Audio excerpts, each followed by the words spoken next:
আসসালামু আলাইকুম everyone, welcome back to my channel রিমাস kitchen. আজকে আমি আপনাদের মিষ্টি কুমড়া দিয়ে চিংড়ি মাছ দিয়ে রান্না করে দেখাবো। আমার সঙ্গেই থাকুন। আমি মিষ্টি কুমড়াগুলো ছোট ছোট করে কেটে নিয়েছি এবং পরিষ্কার করে ধুয়ে নিয়েছি। এখন আমি রান্না শুরু করব। আমি চিংড়ি মাছগুলো এখন কেটে নেব, কারণ আমার চিংড়ি মাছগুলো একটু বড় সাইজের ছিল। এর জন্য আমি ছোট ছোট করে কেটে নেব। ছোট ছোট করে কেটে নিলে মিষ্টি কুমড়ার সঙ্গে দিলে ভালো লাগবে।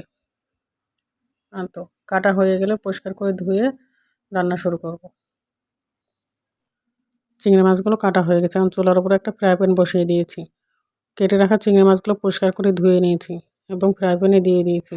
সামান্য একটু তেল দিয়ে দিয়েছি। 1 চিমটি হলুদ দিয়ে দিলাম, যাতে চিংড়ি মাছের কালারগুলো সুন্দর আছে, ভাজলে যেন দেখতে ভালো লাগে। এই তো আমি সুন্দর করে আস্তে আস্তে নেড়েচেড়ে ভেজে নেব। আমার ভাজা হয়ে গেছে প্রায়। এখন আমি পেঁয়াজ কুচি দিয়ে দিলাম। পেঁয়াজ কুচি দিয়ে একটু নেড়েচেড়ে ভেজে নেব। তারপর কিছু কাঁচামরিচ দিয়ে দিলাম। কিছুক্ষণ এভাবে নেড়েচেড়ে ভেজে নেব। বেশিক্ষণ ভাজবো না। পেঁয়াজগুলো অত বেশি ভাজা ভাজা করা লাগবে না। এ পর্যায়ে আমি আদা রসুন বাটা দিয়ে দেব। আমি আদা রসুন এবং জিরা বাটা একসঙ্গে রেখেছিলাম। এখন আমি হলুদ গুঁড়ো দিয়ে দিলাম, লবণ দিয়ে দিলাম। এখন আমি মশলাটা নেড়েচেড়ে কিছুক্ষণ ভেজে নেব। মশলাটা ভালোভাবে না ভাজলে কাঁচা কাঁচা গন্ধ আসবে আদা রসুনের। এজন্য মশলাটা ভালোভাবে ভেজে নেব।